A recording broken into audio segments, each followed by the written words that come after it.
Frères et sœurs, bonjour.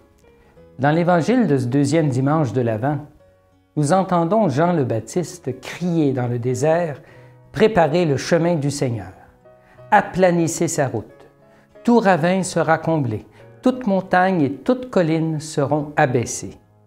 Les passages tortueux deviendront droits, les routes déformées seront aplanies, et toute chair verra le salut de Dieu. » Ce message nous invite à célébrer l'incarnation.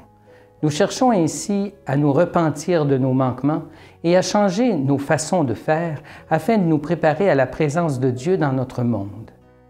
Incarné en ce premier Noël, il y a plusieurs années, j'ai entendu un dicton chinois disant « Si tu ne changes pas de direction, tu risques de te retrouver là où tu voulais aller. » Concernant nos relations avec nos sœurs et nos frères autochtones, ces dernières années, grâce au processus de vérité et de réconciliation, nous avons entendu des récits et des témoignages qui nous demandent de changer et, indirectement au moins, nous invitent à ouvrir la voie à l'assainissement des relations et à la réconciliation avec eux, ce qui est un chemin pour accueillir le Seigneur dans nos vies.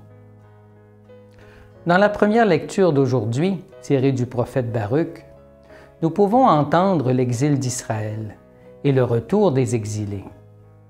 Debout, Jérusalem, regarde vers l'Orient, vois tes enfants rassemblés du levant au couchant.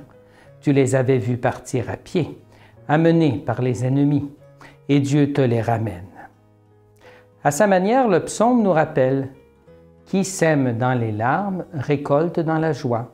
Ils s'en vont en pleurant, et ils jettent la semence, et ils reviennent en chantant. » Dans le processus d'écoute, de vérité et réconciliation, nous avons entendu de nombreuses personnes qui ont semé dans les larmes et sont parties en pleurant, blessées dans les écoles résidentielles. Des parents ont pleuré quand on venait leur enlever de force leurs jeunes enfants. Des enfants ont pleuré lorsqu'on leur a pris les vêtements que leur avaient achetés leurs parents ou leurs grands-parents pour les remplacer par un uniforme quelconque. Des petits ont pleuré lorsqu'ils ont vu leurs tresses précieuses, voire sacrées, être coupées. Les larmes coulaient la nuit, quand les lumières s'éteignaient, et qu'on était envahi par la solitude et la nostalgie du foyer. Les larmes coulaient aussi quand eux-mêmes ou leurs camarades de classe subissaient des abus physiques, psychologiques, émotionnels, spirituels ou sexuels. Les larmes coulaient encore lorsque, par désespoir, on s'enfuyait du pensionnat pour se retrouver seul sans savoir comment rentrer à la maison. Là où on espérait tant tomber dans les bras de sa mère, de son père, de ses grands-parents, comme le dit le psalmiste aujourd'hui, ils sont partis en pleurant. Si nous voulons préparer la voie à des relations justes avec les peuples autochtones, nous devons entendre les voix de la souffrance et les voix de ceux et celles qui vivent ces traumatismes intergénérationnels. Dieu a déjà entendu leur souffrance et Dieu veut que nous entendions, nous aussi, cette souffrance pour lui ouvrir notre cœur. Les relations entre les humains sont parfois difficiles et en plusieurs lieux de notre monde, ces souffrances sont le fruit des relations entre les personnes et entre les peuples. Pensons également au phénomène des migrants entre l'Afrique et l'Europe.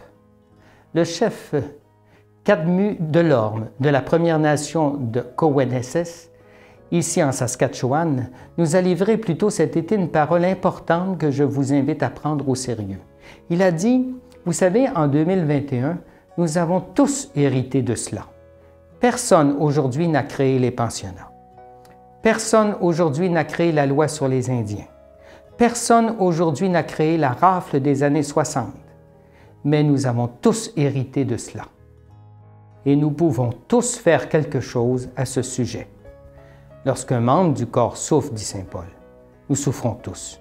Que nos cœurs s'ouvrent et se brisent en écoutant les vagues de la souffrance et que cette écoute nous pousse ensemble à nous repentir, à changer, à agir en solidarité avec les peuples autochtones afin que nous puissions marcher ensemble pour construire un avenir plein d'espoir où nous porterons les fardeaux les uns des autres, où nos fardeaux seront plus légers parce que nous marcherons ensemble.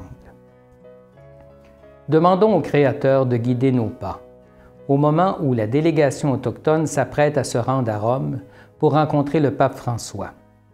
Demandons à l'Esprit le don de la guérison, afin que celles et ceux qui sont partis dans les larmes, en portant la semence, reviennent un jour en chantant.